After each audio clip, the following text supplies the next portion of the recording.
আজকে আমরা আলোচনা করব একটা মিড ক্যাপ স্টক, যেটা নাকি ভবিষ্যতে মাল্টি ব্যাগার হওয়ার খুব বেশি সম্ভাবনা আছে। আর এটা আমরা নিয়েছি হচ্ছে টেক্সটাইল অর অ্যাপারেল ইন্ডাস্ট্রি থেকে।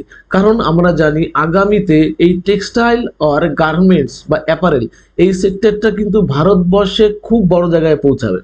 আর এই মুহূর্তে বাংলাদেশে একটা বাজে পরিস্থিতি চলছে, সেটা হচ্ছে রাজনৈতিক পরিস্থিতি। এই রাজনৈতিক পরিস্থিতি খারাপ হওয়ার কারণে বাংলাদেশের সবচেয়ে বড় সেক্টর টেক্সটাইল সেক্টর সেটা কিন্তু অনেক মার খাচ্ছে। তো এই সুযোগে ভারতবর্ষের কিছু কোম্পানি যারা বিদেশে এক্সপোর্ট করছে তারা কিন্তু একটা ভালো পজিশনে চলে যাচ্ছে। অলরেডি এই বিষয়ে অনেক নিউজ আপনি চাইলে আপনি বাজারে দেখতে পারেন।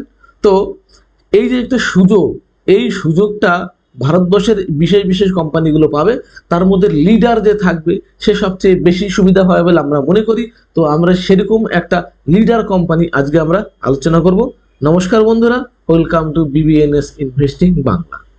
বন্ধুরা, এর রিটার্নটা হচ্ছে 1 বছরে দেখুন 6%, 5 বছরে দেখুন 925%। বন্ধুরা, এই 5 বছরেই কোম্পানিটি দেখুন কোথা থেকে কোথায় উঠে গেছে। মানে এই কোম্পানিটি ইদানিং স্মল ক্যাপ থেকে আপনার মিড ক্যাপে পৌঁছেছে। তার মানে এই কোম্পানিটি কিন্তু আগামীতে লার্জ ক্যাপে যেতে পারে, তার সম্ভাবনা খুব বেশি। এবার এর আমরা ম্যাক্সিমাম চারটা দেখছি। এই কোম্পানিটা প্রথমে খুব সমস্যায় ছিল, পরে এর প্রমোটার চেঞ্জ হয়েছে। এই প্রমোটার চেঞ্জ হওয়ার পরেই এই স্টকটা এইভাবে ভাগা শুরু করেছে। এবারে বন্ধুরা, কোম্পানির নামটি হচ্ছে গোকুল দাস এক্সপোর্ট। বন্ধুরা, no recommendation, please do your own research or consult with your financial advisor. আমার রিসার্চ দেখে, আমার এই পড়াশোনা দেখে আপনারা কখনো সেল বা বাই ডিসিশন নেবেন না। তো বন্ধুরা, এই কোম্পানি মার্কেট ক্যাপিটাল দেখুন কম আছে, তার মানে এই মুহূর্তে মিড ক্যাপে আছে। আর সবচেয়ে যেটা গুরুত্বপূর্ণ রেশিও আমরা দেখি সেটা হচ্ছে মার্কেট ক্যাপ টু সেল। দেখুন, এটা দেখে বুঝি আমরা এই কোম্পানিটির ভ্যালুয়েশন খুবই ভালো আছে। তারপরে আপনার একটা দেখতে পারেন, সেটা হচ্ছে এই প্রাইস টু বুক ভ্যালু দেখুন অনেকটাই কম আছে। আর কোম্পানির ডেট টু ইকুইটি দেখুন, সেটাও বন্ধু আপনার কম আছে। কোম্পানির আরোই একটু কম আছে, কিন্তু সেলস যেহেতু বাড়ছে আরোই বেড়ে যাবে। দেখুন সেলস গ্রোথ কত আছে, 31%। বন্ধুরা, এই গোকুল দাস কোম্পানিটির সবচেয়ে বড় স্ট্রেংথ বা শক্তি আমার যেটা মনে হয় সেটা হচ্ছে এ এক্সপোর্ট করছে আমেরিকাতে সবচেয়ে বেশি, 85%। বন্ধুরা, এই এক্সপোর্টে, এই গার্মেন্টস এক্সপোর্টে সবচেয়ে বেশি এগিয়ে আছে চায়না, $160 বিলিয়ন কাছাকাছি। এরপরে আছে বাংলাদেশ, প্রায় 34 থেকে 35 বিলিয়ন ডলারের কাছে। এরপরে আছে ভিয়েতনাম, তারপরে আছে ভারতবর্ষ মাত্র $16 বিলিয়ন। তো যেহেতু ডোনাল্ড ট্রাম্প বলেছেন যে চায়নাতে উনি ট্যারিফ বসাবেন, তাহলে চায়নার থেকে কিন্তু এক্সপোর্ট কমে যাবে, যেহেতু এর দাম, এর প্রোডাক্টের দাম বেড়ে যাবে, অতটা কেউ কিনবে না। তো এই ক্ষেত্রে আবার বাংলাদেশের পরিস্থিতি আপনারা জানেন, বাংলাদেশের কোম্পানিগুলো প্রায় ধসে গেছে। তো এই দুটো দেশ যখন খারাপ ফল করবে, সেই জায়গাটা নিয়ে নেবে ভারতবর্ষ। আর ভারতবর্ষের মধ্যে এই কোম্পানিটি হচ্ছে লিডার।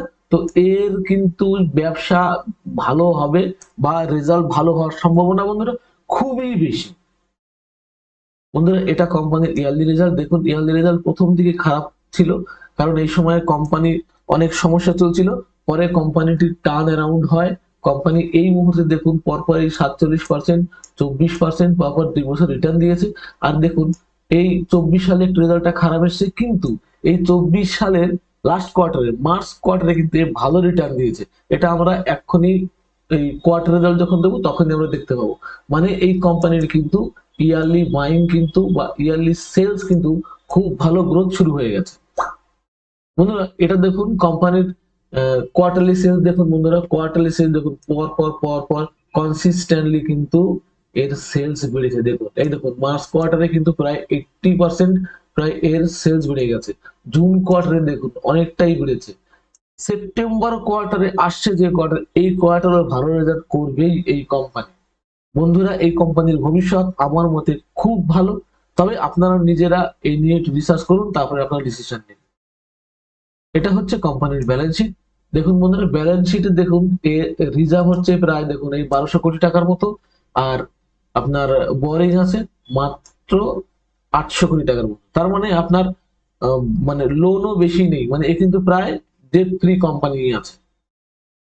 বন্ধুরা এই কোম্পানির শেয়ার হোল্ডিং প্যাটার্ন একটু খেয়াল করুন, দেখুন এফআইআই দেখুন লাগাতার কিন্তু এতে স্টেক বাড়িয়ে গেছে। এই দেখুন ডিআইআই দেখুন, এরাও দেখুন স্টেক বাড়িয়ে গেছে। এবার এই পাবলিক দেখুন কমতে শুরু করেছে, দেখুন এই দেখুন পাবলিক কমে গেছে। তারপর এই যে পাবলিকটা দেখছেন, এরা এত পাবলিক নেই, আমি একটু করে আপনাদের দেখাচ্ছি। বন্ধুরা এখানে এই কোম্পানি আপনার প্রমোটার নিয়ে একটু খারাপ লাগতে হবে যে প্রমোটারকে কম কেন। বন্ধুরা প্রমোটার কম কম হলেও কোনো অসুবিধা নেই, কারণ এখন যে এই কোম্পানির প্রমোটার আছে তারা খুবই ভালো, প্রমোটার চেঞ্জ হয়ে গেছে বন্ধুরা। বন্ধুরা এবারে দেখুন এই যে পাবলিক যেটা বলছে, পাবলিক যেটা বললাম যে পাবলিক আপনার প্রায় 30%। বন্ধুরা এখানে কিন্তু সবাই পাবলিক নয়, দেখুন এরাও কিন্তু বড় বড় ইনভেস্টার, মানে এরা সহজে সেল করবে না, বা এরা ফান্ডামেন্টাল জেনে এসছে যে কোম্পানিটা ভালো। তো এখানে প্রায় 10% মতো এখানে প্রায় এই বড় বড় ইনভেস্টার এখানে আছে। বাকি থেকে 20%, ওই 20% মধ্যে এখানে আপনার রিটেলার আছে, তার মধ্যে দেখা গেল অনেক ভালো লোক আছে যারা ফান্ডামেন্টাল বোঝে। তো এটা আমার এই মানে প্রমোটার হোল্ডিংটা দেখে আমার খুব ভালো লেগেছে। আমার মনে হয়েছে যে এই কোম্পানিটি কিন্তু ভবিষ্যতে একটা ভালো জায়গায় যেতে পারে, কারণ এই কোম্পানিটি এখন মিড ক্যাপ আছে, এতটা পপুলার নয়। বাংলা ইউটিউবে দেখুন এই কোম্পানি নিয়ে কোনো ভিডিও নেই, কিন্তু এই কোম্পানিটি কিন্তু আগামীতে ভবিষ্যৎ খুবই উজ্জ্বল। এবার আমরা এই পিয়ার অ্যানালিসিস করব। তো সেখানে দেখুন বন্ধুরা আমাদের এই Gokul Das export market cap to sale অনেক কম, যেটা আমরা বললাম, আর এই ঠিকঠাক আছে। জিপিএম দেখুন বন্ধুরা, জিপিএমটাও ভালো আছে। নেট প্রফিট মার্জিনটা একটু কম আছে, এটা আশা করি ভবিষ্যতে ভালো হবে। তো এর সবচেয়ে ভালো একটা কোয়ালিটি হচ্ছে এই কোম্পানিটার, সেটা হচ্ছে দেখুন এখানে কিন্তু এই ডিআইএফআই হোল্ডিংটা অনেকটাই বেশি আছে, এবং দেখুন এর নাম্বার অফ ইকুইটি অনেক কম আছে। এবার আমরা যে আরওই পরে জোর দিই, দেখুন এই কোম্পানিটির এই রিয়েল আরওই দেখুন কত আছে, 10, অন্যান্য কোম্পানির থেকে অনেকটাই বেশি। সুতরাং এই জন্য এই কোম্পানিটি আমার কাছে খুব ভালো লেগেছে। এবার বলবো বেদান্ত ফ্যাশন, মধ্যে এও ভালো, কিন্তু দেখুন এ কিন্তু অনেকটা ওভার ভ্যালুড। পেজ ইন্ডাস্ট্রি অনেক ভালো, কিন্তু এগুলো large company, sorry large cap company, দেখুন এদের ভ্যালুয়েশন কিন্তু অনেক হাইতে আছে। তো এই জন্যই আমার এই যেহেতু এর ভ্যালুয়েশনটা কম আছে, এবং আগামী তো এই পুরো এই সেক্টরটাই পুরো ভালো রেজাল্ট করবে, তার মধ্যে যেহেতু আমি এই মুহূর্তে আমি কম দামে পাচ্ছি, সুতরাং একে এই মুহূর্তে আমি ভালো বলবো। বন্ধুরা আরেকটা জিনিস দেখুন, এ দেখুন মিড ক্যাপের মধ্যে কিন্তু এর লিডার, এবং দেখুন এর কিন্তু শেয়ার হোল্ডিং প্যাটার্নে কিন্তু প্রচুর ডিআইএফআই ঢুকে আছে। তো যেহেতু ডিআইএফআই এত ঢুকেছে, এরা তো বোকা না, এরা কোনো কিছু জেনেই ঢুকেছে। তো সেই ক্ষেত্রে আমরা একে ভরসা করতে পারি বলে আমার মনে হয়। আমি এরকম মিড ক্যাপ বা স্মল ক্যাপে বেশি সংখ্যায় ডিআইএফআই না থাকলে আমি সেখানে প্রবেশ করি না, কারণ আমার অ্যানালিসিস ভুল হতেই পারে। কিন্তু এদের অ্যানালিসিস ভুল হওয়া খুবই কঠিন কাজ, মোটামুটি হয়ই না, তাও হতে পারে, কিন্তু আমি এদের অ্যানালিসিসকে দাম দিই। তো সবসময় আমি খেয়াল করি আমার অ্যানালিসিস এবং এদের অ্যানালিসিস যদি মেলে তবেই সেখানে আমি ইনভেস্ট করি। যদি তাদের অ্যানালিসিস সাথে আমার অ্যানালিসিস না মেলে, তখন আমি ভাবি হয়তো আমার কোনো ভুল আছে, কিন্তু আমি সেই স্টকে যাব না, কেননা যেহেতু আমার কনভিকশন নেই।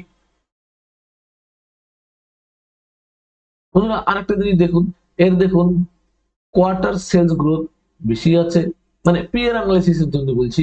তারপর দেখুন প্রেজেন্ট ইন্ডাস্ট্রির quarter to quarter sales growth নেই, বেদান্তার নেই। বেদান্তা কিন্তু এইবারে মানে ভালো রেজাল্ট করেনি, খারাপ রেজাল্ট করেছে, কিন্তু সেই ক্ষেত্রে দেখবেন এই যে কোম্পানিগুলো আছে না, যত কোম্পানি আছে এখানে সবার থেকে ভালো রেজাল্ট পোস্ট করবে এই গোকুল দাস। এই গোকুল দাস সবার থেকে ভালো রেজাল্ট পোস্ট করবে, কারণ এর গ্রোথ বন্ধু খুব বেশি হচ্ছে, খুব ভালো হবে, এবং সেটা আপনারা এই রেজাল্টেই আপনারা দেখতে পারবেন, সেপ্টেম্বর কোয়ার্টারে আশা করি দেখতে পারবেন।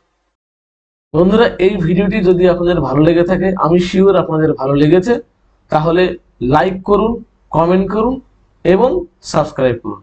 আজকে এখানে শেষ করছি, নমস্কার।